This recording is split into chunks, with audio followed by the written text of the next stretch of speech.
Bismillahirrahmanirrahim. Assalamualaikum warahmatullahi wabarakatuh.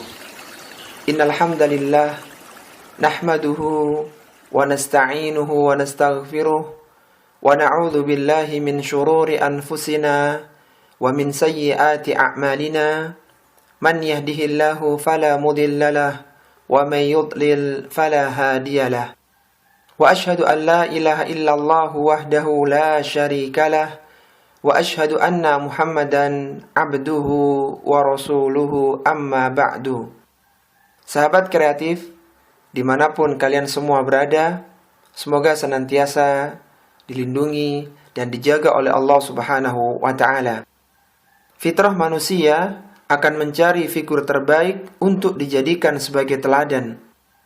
Figur manusia terbaik yang tepat untuk dijadikan sebagai teladan adalah Rasulullah sallallahu alaihi wasallam. Sebagaimana firman Allah Subhanahu wa taala, "Laqad kana lakum fi Rasulillahi uswatun hasanah liman kana yarjullaha wal yawmal akhir wa dzakarallaha katsira." Kata Allah Subhanahu wa taala, sesungguhnya telah ada pada diri Rasulullah sallallahu alaihi wasallam teladan yang baik untuk kalian, yaitu bagi orang yang mengharapkan rahmat Allah Subhanahu wa ta'ala dan hari akhir, serta ia banyak mengingat Allah Subhanahu wa ta'ala. Adapun masa terbaik yang relevan untuk dijadikan sebagai teladan adalah pada masa Rasulullah sallallahu alaihi wasallam dan para sahabatnya radhiyallahu ta'ala anhum. Pada generasi mereka terdapat keutamaan dan kesempurnaan dalam perjuangan Islam yang tidak dapat ditandingi oleh generasi setelahnya dari umat ini. Diriwayatkan dari Abdullah bin Mas'ud radhiyallahu taala anhu, dari Nabi sallallahu alaihi wasallam, beliau bersabda, "Khairun nasi qarni, thumma alladhina yalunahum, thumma alladhina yalunahum." Sebaik-baik manusia adalah pada masaku, kemudian yang setelahnya, kemudian yang setelahnya. Amalan para sahabat radhiyallahu taala anhum lebih utama dan lebih besar pahalanya daripada generasi setelahnya. Sebagaimana diriwayatkan dari Abu Sa'id Al-Khudri radhiyallahu taala anhu, ia berkata, Nabi sallallahu alaihi wasallam bersabda, "La tasubbu ashabi, falau anna ahadakum anfaqa mithla Uhudin dhahaban, ma balagha mudda ahadihim wala nasifah." Kata Nabi sallallahu alaihi wasallam, "Janganlah kalian mencela para sahabatku. Seandainya salah seorang di antara kalian berinfak emas sebesar gunung Uhud, maka tidak akan menyamai infak mereka satu mud dan tidak pula setengahnya." Ujian yang dirasakan oleh Rasulullah sallallahu alaihi wasallam dan para sahabatnya radhiyallahu taala anhum adalah ujian yang berat. Diriwayatkan dari Fatimah binti Al-Yaman radhiyallahu taala anha, ia berkata, Rasulullah sallallahu alaihi wasallam bersabda, "Inna min asyaddin nasi bala'an al-anbiya, thumma alladhina yalunahum, thumma alladhina yalunahum, thumma alladhina yalunahum." Kata Rasulullah sallallahu alaihi wasallam, sesungguhnya manusia yang paling berat ujiannya adalah para nabi, kemudian yang setelahnya, kemudian yang setelahnya, lalu yang setelahnya. Mereka telah melewati semua ujian kehidupan dan mereka telah meninggal di atas keimanan.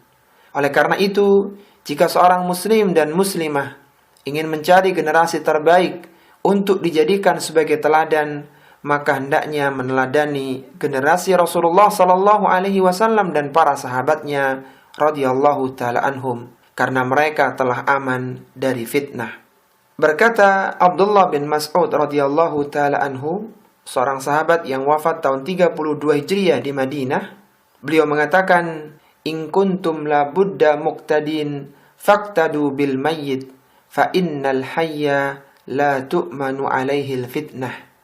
Kata Abdullah bin Mas'ud radhiyallahu taala anhu, jika kalian akan mengambil teladan, maka ambillah teladan dari para sahabat radhiyallahu taala anhum yang telah meninggal dunia, karena orang yang masih hidup tidak aman dari fitnah. Allah Subhanahu wa ta'ala telah menyebutkan sifat mulia para sahabat radhiyallahu ta'ala anhum di dalam Al-Quranul Karim yang layak untuk diteladani.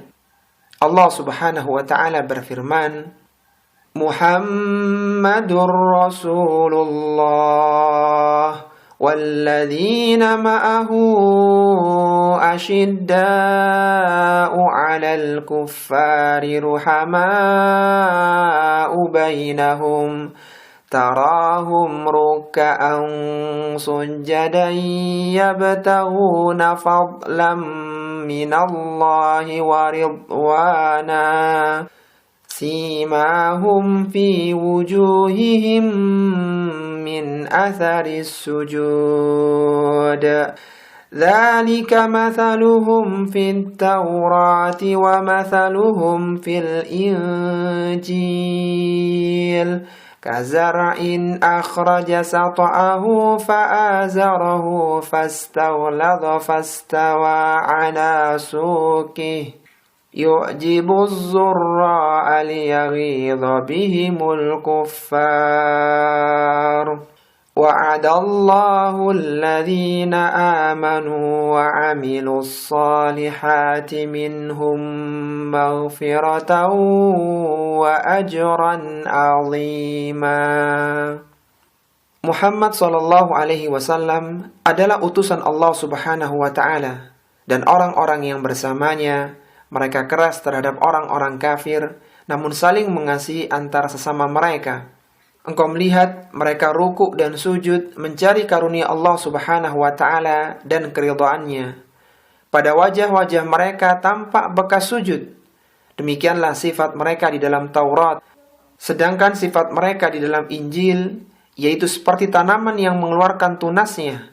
Kemudian tunas tersebut menjadi semakin kuat, lalu menjadi besar dan tegak lurus di atas batangnya. Tanaman tersebut membuat kagum orang yang menanamnya. Karena Allah Subhanahu wa taala hendak membuat jengkel hati orang-orang kafir dengan orang-orang yang beriman.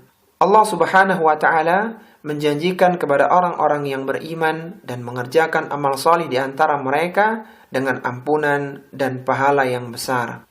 Dari ayat di atas dapat diambil pelajaran bahwa di antara sifat mulia para sahabat radhiyallahu taala anhu adalah yang pertama, keras terhadap orang kafir.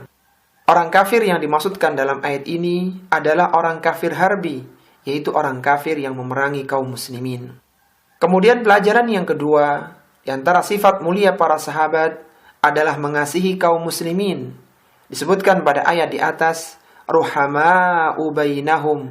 Mereka saling mengasihi di antara sama mereka.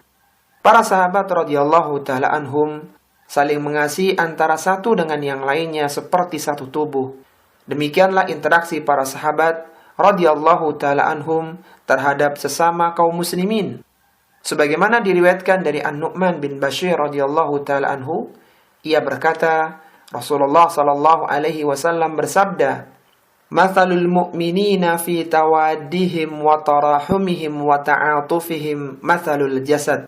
Idza ishtaka minhu 'udwun tada'a lahu sa'irul jasadi bis-sahari wal humma." Permisalan kaum mukminin dalam kecintaan, kasih sayang, dan kelemah lembutan mereka seperti satu tubuh. Jika salah satu anggota tubuhnya sakit, maka seluruh tubuhnya tidak dapat tidur dan merasakan demam. Oleh karena itu, hendaknya sama kaum mukminin saling mengasihi dan saling menguatkan antara satu dengan yang lainnya dalam rangka menegakkan agama Allah Subhanahu wa taala.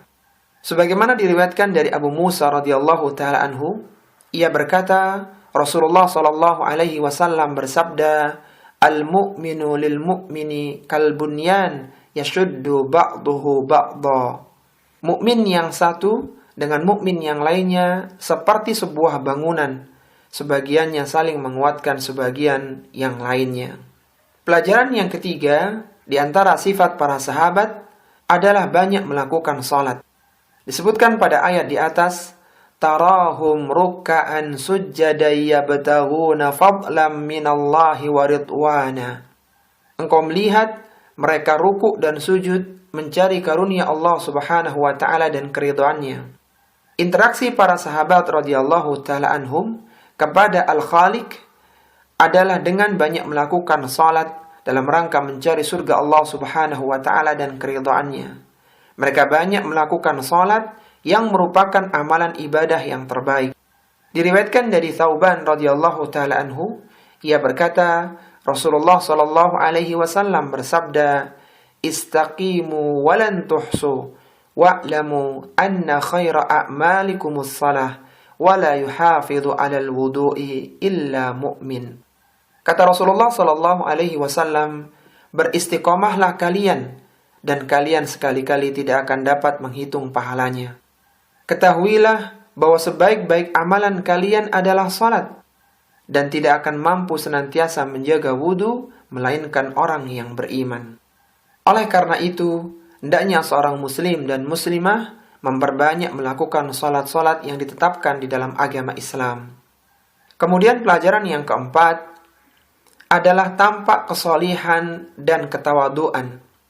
Disebutkan pada ayat di atas, simahum fi wujuhihim min atharis sujud. Pada wajah-wajah mereka tampak bekas sujud. Yang dimaksud dengan tampak bekas sujud dalam ayat ini adalah tampak cahaya kesolihan dan ketawaduan mereka ketika di dunia. Salat dan berbagai amalan kebaikan yang dilakukan oleh para sahabat radhiyallahu ta'ala anhum menjadikan mereka semakin tawadhu, tidak membanggakan diri di hadapan manusia. Sedangkan pada hari kiamat, wajah mereka akan memancarkan cahaya putih dan bekas sujud mereka tidak akan terbakar oleh api neraka. Sebagaimana diriwayatkan dari Abu Hurairah radhiyallahu ta'ala anhu, dari Nabi sallallahu alaihi wasallam, beliau bersabda, "Ta'kulun naru bna Adama illa atharas sujud. Harramallahu 'alan nari an ta'kula atharas sujud." Kata Nabi sallallahu alaihi wasallam, neraka akan membakar anak Adam kecuali bekas sujudnya. Allah Subhanahu wa taala telah mengharamkan kepada neraka untuk membakar bekas sujud. Oleh karena itu, hendaknya seorang muslim dan muslimah semakin banyak melakukan amal salih yang menjadikannya semakin tawadhu di hadapan manusia. Sahabat kreatif yang semoga senantiasa dirahmati oleh Allah Subhanahu wa taala, demikianlah di antara sifat mulia generasi terbaik umat Islam. Barang siapa yang dapat meneladaninya dan mewarisi sifat mulia para sahabat radhiyallahu taala anhum, maka ia akan mendapatkan keberuntungan yang besar berupa surga. Umat Islam merupakan umat terakhir, namun akan lebih dulu dihisab pada hari kiamat. Diriwayatkan dari Abu Hurairah radhiyallahu taala anhu, ia berkata, aku mendengar Rasulullah sallallahu alaihi wasallam bersabda, "Nahnul akhiruna as-sabiquna yaumal qiyamah." Kami adalah umat terakhir, namun kami adalah umat yang lebih dahulu dihisab pada hari kiamat. Di antara umat Islam ada 70.000 orang yang akan masuk surga tanpa hisab dan tanpa adab. Sebagaimana diriwayatkan dari Ibnu Abbas radhiyallahu taala anhuma, ia berkata, Nabi sallallahu alaihi wasallam bersabda, "Fanadhartu fa idza sawadun katsirun, qala haula'i ummatuka wa haula'i 70,000 qaddamahum la hisaba 'alaihim wa la 'adzab." Qultu walima, qala kanu la yaktawun wa la yastarqun wa la yatatayyarun wa ala rabbihim yatawakkalun. Kata Nabi sallallahu alaihi wasallam, aku melihat bagian hitam yang lebih banyak. Malaikat Jibril alaihissalatu wassalam berkata, merekalah umatmu. Dari mereka terdapat 70.000 yang akan mendahului untuk masuk surga tanpa dihisab dan tanpa diadab. Nabi sallallahu alaihi wasallam bertanya, apa amalan mereka? Malaikat Jibril alaihissalatu wassalam menjawab, mereka tidak berobat dengan kei, yaitu tidak berobat dengan menempelkan besi panas pada bagian yang sakit. Mereka tidak meminta diruqyah, mereka tidak bertatoyur, yaitu tidak pesimis, menganggap sial ketika melihat sesuatu yang dianggap sebagai pertanda, dan mereka hanya bertawakal kepada Rabb mereka. Kita mohon kepada Allah Subhanahu wa taala agar kita diberikan taufik untuk meneladani dan mengikuti sifat mulia para sahabat radhiyallahu taala anhum. Kita juga mohon kepada Allah Subhanahu wa taala agar kita diberikan kemudahan untuk masuk surga tanpa hisab dan tanpa adab. Amin ya rabbal alamin. Wa sallallahu ala nabiyyina Muhammadin wa ala alihi wa sahbihi ajma'in wa akhiru da'wana anil hamdulillahi rabbil alamin. Wassalamu alaikum warahmatullahi wabarakatuh.